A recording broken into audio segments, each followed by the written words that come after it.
Hello everyone, greetings from English Sahayaka. In today's class, we are going to learn about difference between the words. ಪದಗಳ ನಡುವಿನ ವ್ಯತ್ಯಾಸಗಳು. So ಕೆಲವು ಪದಗಳ ಅರ್ಥವೇನು, ವ್ಯತ್ಯಾಸ ಏನು ಅಂತ ಇವತ್ತಿನ ಕ್ಲಾಸಲ್ಲಿ ಕಲಿಯೋಣ. ಸೊ ಬನ್ನಿ ಸ್ಟಾರ್ಟ್ ಮಾಡೋಣ. ಇಲ್ಲಿ ಫಸ್ಟ್ ವರ್ಡ್ ನಾವು ನಥಿಂಗ್ ಮತ್ತು ಎನಿಥಿಂಗ್ ಬಗ್ಗೆ ಕಲಿಯೋಣ. ಸೊ ಈ ಪದದ ಅರ್ಥವೇನು, ಆಮೇಲೆ ಈ ಪದ ಎಲ್ಲಿ ಬಳಸಲಾಗುತ್ತದೆ ಅಂತ ಕಲಿಯೋಣ. ಸೊ ನಥಿಂಗ್ ಮತ್ತು ಎನಿಥಿಂಗ್. ನಥಿಂಗ್ ಅಂದರೆ ಏನೂ ಇಲ್ಲ ಅಂತ, ಎನಿಥಿಂಗ್ ಅಂದರೆ ಏನಾದರೂ. ಅರ್ಥ ಆಯ್ತಾ? ಏನೂ ಇಲ್ಲ ನಥಿಂಗ್, ಏನಾದರೂ ಎನಿಥಿಂಗ್. ಸೊ ನಥಿಂಗ್ ಮತ್ತು ಎನಿಥಿಂಗ್ ಎರಡನ್ನು ಅನುಪಸ್ಥಿತಿ ಅಥವಾ ಕೊರತೆಯನ್ನು ಸೂಚಿಸಲು ಬಳಸಲಾಗುತ್ತದೆ. ಆದರೆ ಅವುಗಳನ್ನು ವಿಭಿನ್ನ ಸಂದರ್ಭಗಳಲ್ಲಿ ಬಳಸಲಾಗುತ್ತದೆ ಅಂತ ನಾನು ಹೇಳ್ತೀನಿ, ಕನ್ಫ್ಯೂಸ್ ಮಾಡ್ಕೋಬಾರ್ದು. ಆಮೇಲೆ ಈ ಪದಗಳ ಕೆಲವು ಅರ್ಥಗಳು ಏನು ಇಲ್ಲ ಅಂತಾನೆ ಬರುತ್ತೆ ಕನ್ನಡದಲ್ಲಿ. ನೀವು ಇಂಗ್ಲಿಷ್ನಲ್ಲಿ ನೀವು ಅರ್ಥ ಮಾಡ್ಕೋಬೇಕು. ಇದು ಕನ್ನಡದಲ್ಲಿ ಬರೀ ರೆಫರೆನ್ಸ್ಗೆ ನಾನು ಹೇಳ್ತಾ ಇರೋದು. ಓಕೆ, ಸೊ ಈಗ ನಥಿಂಗ್ ಅಂದರೆ ಏನೂ ಇಲ್ಲ ಅಂತ. ಸೊ ಇದು ಎಲ್ಲ ವಸ್ತುಗಳ ಅನುಪಸ್ಥಿತಿಯನ್ನು ಸೂಚಿಸುತ್ತದೆ. ಅರ್ಥ ಆಯ್ತಾ?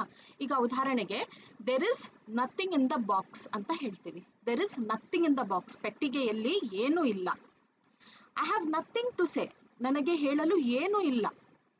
She said nothing about the party, ಅವರು ಪಾರ್ಟಿ ಬಗ್ಗೆ ಏನೂ ಹೇಳಲಿಲ್ಲ. ಅರ್ಥ ಆಯ್ತಾ?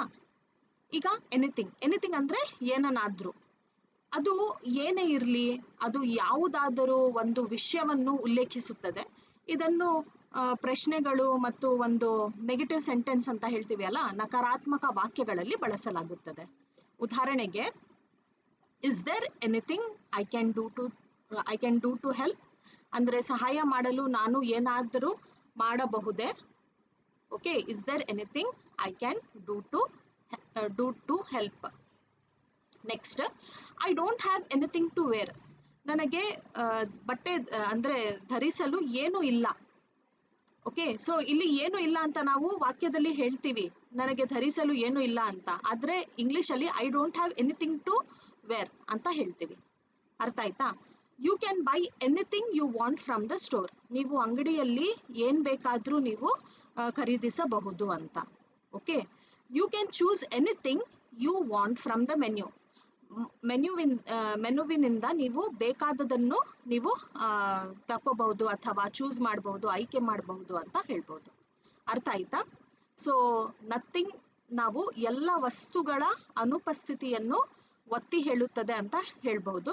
ಆದರೆ ಎನಿಥಿಂಗ್ ಯಾವುದೇ ಒಂದು ವಿಷಯದ ಸಾಧ್ಯತೆಯನ್ನು ಸೂಚಿಸುತ್ತದೆ ಅಂತ ಹೇಳ್ತೀವಿ. ಅರ್ಥ ಆಯ್ತಾ?